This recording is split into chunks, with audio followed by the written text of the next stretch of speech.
नमस्कार, जय हिंद। आप सभी का स्वागत है। 7 महीने की बच्ची को अपने पेरेंट्स से दूर रखा गया है। लगभग 2021 की दास्तां है और 2023 आ चुका है, पर ये छोटी-सी बच्ची जो सिर्फ 7 महीने की थी, उसको फोस्टर सर्विसेज में रखा गया है, जो जर्मनी में फिलहाल के तौर पे ऑपरेट कर रही है। बड़ा ही इमोशनल केस है। आइए चर्चा करते हैं कि आखिर क्या बेबी अरीहा का केस आखिर है क्या? और क्यों भारत इसके लिए बार-बार प्रेशर बना रहा है जर्मनी के ऊपर कि वो वापस से हमारी बेटी को वापस भेजे और कस्टडी उनके पेरेंट्स को दे दे। आप देख सकते हैं, आपके सामने ये चित्र है और ये पेरेंट्स की खुशी है जो कि होनी चाहिए वैसी ही, परंतु हालत ऐसी कर दी है जर्मनी के कुछ सर्विसेज ने, वहां के जजमेंट ने, कि शायद आज ये परेशान घूम रहे हैं। कहा जाता है ना मातुहु परदेवतम, मतलब माँ का प्यार वाकई में ऐसा होता है जो ढूंढ रहा होता है अपने बच्चों को, और जिसका बच्चा सामने उसको दिख रहा है कि जर्मनी के किसी फोस्टर केयर में है, उसके ऊपर क्या बीत रही होगी। आइए समझने की कोशिश करते हैं। आप सभी का स्वागत है। Ariha Shah case, MES summoned German ambassador asked for her to be return to India at the earliest. तो अरिंदम बागची साहब ने अभी-अभी एमईए, मतलब जो आपका एक्सटर्नल अफेयर्स की मिनिस्ट्री है, उनके स्पोक्सपर्सन भी हैं, और उन्होंने अभी समन भी किया है जर्मन के कुछ लोगों को और बोला है कि भैया इनको वापस करो, it has been too long now. और बिना प्रेशर बनाए ये काम हो भी नहीं पा रहा है, क्योंकि अलग दिशा में अभी ये चीज जा चुकी है, हाई प्रायोरिटी दी जा रही है। आखिर ये सब चीजें हुई कैसे थी? अरिहा शाह का केस है, 2021 की बात थी, और 2021 की कुछ बातों ने सिर्फ ये नहीं कि किसी इंसान को इमोशनली परेशान किया होगा, पर उसके मॉनेटरली, फिजिकली हर जगह से परेशान कर रखा है दोनों पेरेंट्स को।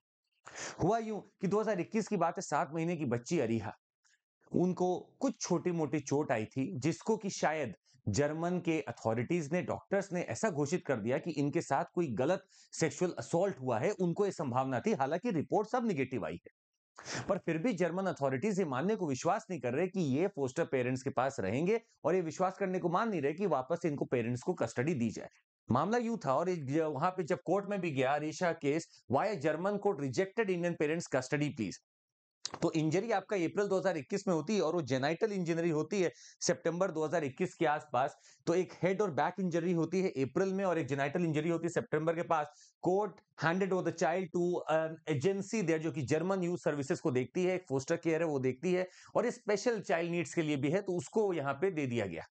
हुआ यूं था कि वो विजिट करती हैं अपने ग्रैंड मदर के घर, और जब ग्रैंड मदर के घर जाते हैं तो हो सकता है कि पकड़ते समय या जो भी करते समय कुछ चोटें आ जाती हैं, और ये चोटों को जर्मन अथॉरिटीज कुछ और दिशा में लेके चली जाती हैं, और वहां की अथॉरिटीज बड़ी सतर्क हो जाती हैं, अलर्ट हो जाती हैं, और पेरेंट्स से कस्टडी छीन लेती है।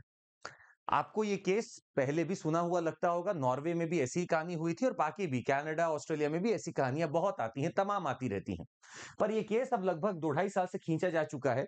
तो अरिंदम बागची साहब देखिए, यहाँ कह रहे हैं कि बेटी का कस्टडी इंडियन पेरेंट्स को वापस दे दो जल्दी से। ये जून 3 की बात है कि एमईए स्पोक्स पर्सन ने कहा है कि अगर आप जल्दी दे देते हैं तो बड़ी मेहरबानी होगी, और हम लोग डिप्लोमेटिक प्रेशर बनाने की कोशिश कर रहे हैं। So it is not only some issue now that you see between the nations, emotions जुड़े हैं, लोगों की भावना जुड़ी है, और वो हमारी बेटी है जो कि वहां पे फोस्टर नीड में रह रही है, फोस्टर केयर में रह रही है, और वहां पे क्या ट्रीटमेंट होगा हमें ये भी नहीं पता है।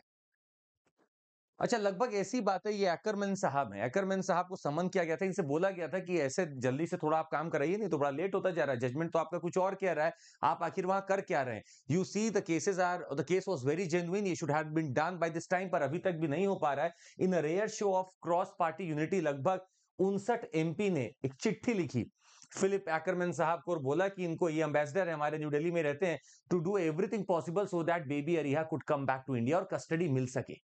तो जब लोग बाहर जाते हैं, काम करते हैं, तो सिर्फ ये नहीं है कि वो काम करते हैं, यहाँ कई बार ऐसी चीजें भी पैदा हो जाती हैं जो लोगों को संभालनी पड़ जाती है। ये बाहर गए थे, वहां काम करते थे, इनकी वाइफ रहती थी घर पे, देखभाल सब अच्छा चल रहा था। कई बार होता है कि छोटे-मोटे थोड़ी बहुत लगती रहती हैं, और भारत में आप देखेंगे बच्चे अगर जब खेल कूद कर ही बड़े हो रहे होते हैं, तभी वो मजबूत भी पैदा होते हैं। पर यहाँ पे जर्मनी ने इसका कुछ और ही रुख ले लिया। खैर, आपको बता दें, ये चीज हमें पैरेलल लग रही है टू सम इंसिडेंट आल्सो। आपको याद होगा मिसेस चैटर्जी वर्सेस नॉर्वे करके एक मूवी भी आई थी, तो लगभग यही same case was having the parallel into the Norway case also. और ये स्कैंडिनेवियन और ये सब जो कंट्रीज हैं, ये चाइल्ड केयर को लेके इतना ज्यादा पॉजिटिव हैं, या इतना ज्यादा इनको लगता है कि ये कल्चर को नहीं देख पाती हैं। यहाँ भी चैटर्जी वर्सेस नॉर्वे के केस में दिखाया गया कि आप आंख में अगर काजल लगा रहे हैं तो नॉर्वे को परेशानी थी, आप खाने को अगर हाथ से खिला रहे हैं तो परेशानी थी, आप कपड़ों में अगर अपने हिसाब से जो पुराने कपड़े पहनाए जाते हैं पहले बच्चों का वो पहना रहे हैं, उसमें परेशानी है। अब जो हमारे कल्चर के खिलाफ ही वर्क कर रहा है नॉर्वे को, ऐसा लग रहा है कि वो कल्चर कैसा हो सकता है ये, तो वो जो हमारे कल्चर के खिलाफ ही वर्क कर रहा है, जो हमारे कल्चर को समझ नहीं सकता, वो कैसे हमारे चाइल्ड के नीड्स को समझेगा। और जो देश की बेटी है, देश के बेटे हैं जो बाहर रहे, वो परेशान चल रहे हैं, एक हमें जरूर अब प्रेशर बनाना चाहिए जर्मनी के ऊपर कि भावेश और धारा जो माँ और पिताजी हैं, उनको कम से कम वापस से अरिहा मिल जाए। आप सोचिएगा, लगभग 2021 से 23 आ चुका है और वो 2 ढाई साल से बच्चे को देख भी नहीं पा रहे। पहले तो विजिटेशन था भी, पर अब तो विजिटेशन भी ये लोग बंद कर चुके हैं। कुछ चीजें और आपको हम बता दें। स्पीकिंग टू द मीडिया, धारा said that Ariha's grandmother had visited Berlin to see her recently born granddaughter. Unfortunately, she accidentally hurt the child, causing injury to her outer genital area. तो ये सब एक एक्सीडेंट के बहाने हुआ था, ये एक्सीडेंट से हुआ था और एक साफ जेन्युइन केस हमें दिख रहा है जहां पे चीजों को अब सही से कर देना चाहिए था। हॉस्पिटल में जब ये लेके भी गए तो हॉस्पिटल वालों ने इसको बड़ा सतर्कता से देखा। खैर, आपको बता दें, first and foremost the issue of custody. Now there are certain issues that are being involved here, कि कस्टडी का सबसे बड़ा इशू चल रहा है। वहां पे कस्टडी किसी फोस्टर पेरेंट के यहाँ चली जाएगी जिसको कल्चर के बारे में कुछ पता नहीं भारत के, और हमारे यहाँ जो पेरेंट्स को कस्टडी मिलनी चाहिए थी वो नहीं मिल पाएगी डिस्पाइट नो फॉर्मल चार्जेस। आपको बता दें, पेरेंट्स के ऊपर कोई फॉर्मल चार्ज नहीं लगाया गया, कोई चार्ज प्रेस नहीं किए गए थे, उनको वहां से पूरा एक्विटल मिला हुआ है, फिर भी जर्मन कोर्ट ने ये कस्टडी पेरेंट्स को नहीं दी। स्वाभाविक सी बात है वो कल्चर नहीं समझ पा रहे हैं, स्वाभाविक सी बात है वो इमोशंस नहीं समझ पा रहे हैं, वो पता नहीं क्या देख रहे हैं, बच्ची का भविष्य कहां पे देख रहे हैं, पर बच्चे का भविष्य अपने माँ बाप के साथ ही होता है, ये उनको समझना होगा। And the charges were not being pressed against them and the court appointed psychologist recommending parental supervision of some form. The parents have been denied Ariha's custody. तो अरिहा का कस्टडी देने से इन्होंने मना कर दिया। आपको बता दें, issue of Ariha being moved around. दूसरा केस क्या दिख रहा है कि चिल्ड्रन विद स्पेशल नीड्स की फैसिलिटी में अरिहा को रखा गया है।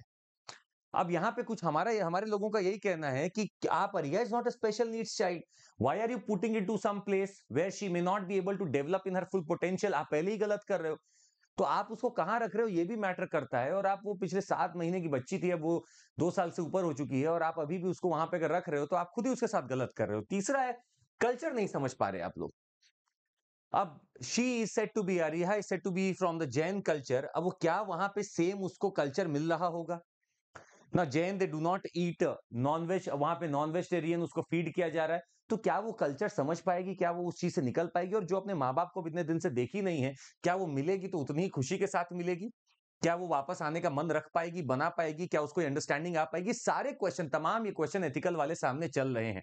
पर मेन मुद्दा है कि कैसे जर्मन अथॉरिटीज या कोई भी बाहर की अथॉरिटीज कैसे ह्यूमैनिटी या बच्चे के भविष्य के नाम पर आज के इमोशंस को भूल जाती है, और वो कहते हैं कि हमें इमोशंस हैं। खैर, इन मुद्दों को थोड़ा सा और आगे हम समझने की कोशिश करते हैं। If we have to solve this issue, diplomatic pressure बनाना बहुत जरूरी है। आपको याद होगा, जर्मनी की एक मिनिस्टर ही आई थी तो उनके लिए रेड कारपेट नहीं बिछाया गया था। हालांकि ये गलती नहीं थी, ये प्लेन उनका पहले ही लैंड कर दिया गया था, तो ये जानबूझ के कुछ नहीं किया गया था यहाँ पे। परंतु फिर भी ऐसी चीजों को हम सिंबॉलिक मानते हैं कि अगर आपसे हमें कोई प्रेशर बनाना है आपके ऊपर या आपसे कोई काम कराना है, तो हम धीरे धीरे इंडिकेशन देने लगते हैं। डिप्लोमेसी बहुत बड़ी चीज है, वी कैन टॉक। 2 साल हो चुके हैं, अब थोड़ा और समय देते हैं और कोशिश करते हैं कि चीजों को ठीक कर लिया जाए। जर्मनी के ऊपर हमें प्रेशर बनाना चाहिए कि अब बहुत समय निकल गया, अरिहा को आप वापस दे दें। भारत में ऑलरेडी कुछ लॉज मौजूद हैं जो आपको पता भी होगा, जो हमारे यहाँ लीगल फ्रेमवर्क देते हैं for the protection of child. जैसे कि आपको पता होगा, जुवेनाइल जस्टिस का हमारे पास एक्ट है जो 2015 में अमेंड भी हुआ है। Prohibition of child marriage act है 2006 का। The protection of children from sexual offences, the POCSO act 2012। Child labour act भी हमारे पास है जो कि 2016 में अमेंड किया गया था। Over the past 5 years, notable efforts have been made to set up fast-track courts to deal with the cyber things, also the cyber crime also. एक चीज इसमें और ऐड करना चाहेंगे, Indian law makes it easier to remove a child from an abusive home. एक इसके लिए भी एक्ट है कि अगर कोई घर में बच्चा परेशान चल रहा है तो वो एक्ट हमारे पास भी, इसको कहा जाता है Indian child welfare act of 1979। तो यहाँ पे this law establishes procedures for petitioning courts to remove a child from an abusive और नेग्लेक्टफुल पेरेंट्स। तो हमारे पास भी एक्ट है, पर इन एक्ट्स का यूज बहुत कम किया जाता है। माना जाता है 99.9% में कि पेरेंट्स अपने चाइल्ड का पूरा ध्यान रखेंगे। 0.1% में कभी इस लॉ का यूज कर लिया जाता है जहां पे बिल्कुल लगता है कि इग्नोरेंट है पेरेंट्स। खैर, बेबी अरिहा का वापसी हम लोग इंतजार कर रहे हैं, जल्दी से हो जाए उतना बेहतर है। और जर्मनी के ऊपर पूरा प्रेशर बनाने की पूरी कोशिश है लोगों की, बनना चाहिए, बेबी अरिहा को वापस आना चाहिए, यही हमारी डिमांड है। That would be all from my side. आपको बता दें, अगर आपको जुड़ना है हमारे साथ तो बहुत सारे टॉपर्स जुड़े हुए हैं, आप भी जुड़ सकते हैं सीएमसी कोड पर। एक्सटेंशन ऑफर चल रहा है, 12 महीने का आप लेंगे सब्सक्रिप्शन, आपको 3 महीने एक्स्ट्रा मिल जाएगा। तो आपकी पढ़ाई में फायदा रहेगा, कंटिन्यूटी बनी रहेगी। और आरंभ बैच जो हमारा आज से चालू हुआ है, आप लोग जुड़ भी सकते हैं हमारे साथ सीएमसी कोड पर। और कुछ और बैचेस हैं, जैसे कि ऑफलाइन हम लोग अब मुखर्जी नगर से भी कर रहे हैं, प्रतिज्ञा बैच है, सीएमसी कोड पर आप यहाँ भी जुड़ सकते हैं। Plus the EMI facilities available with years, तो आप ईएमआई बना के भी ले सकते हैं। और हमारा अल्ट्रा कॉम बैच 6 तारीख को हो रहा है, जरूर दे दीजिएगा। आपका 45 क्वेश्चन 60 मिनट में होंगे, और करंट अफेयर्स की मैगजीन हमारी आउट है, स्टॉल पे भी है, आपके ऑनलाइन भी है, वहां से भी डाउनलोड कर सकते हैं। Plus we have got this CMC code पर आप ऑफलाइन ओल्ड राजेंद्र नगर में भी आ सकते हैं, मिल सकते हैं, सब्सक्रिप्शन ले सकते हैं और हमारे साथ बातें कर सकते हैं। बहुत बहुत धन्यवाद, thank you so much, take care.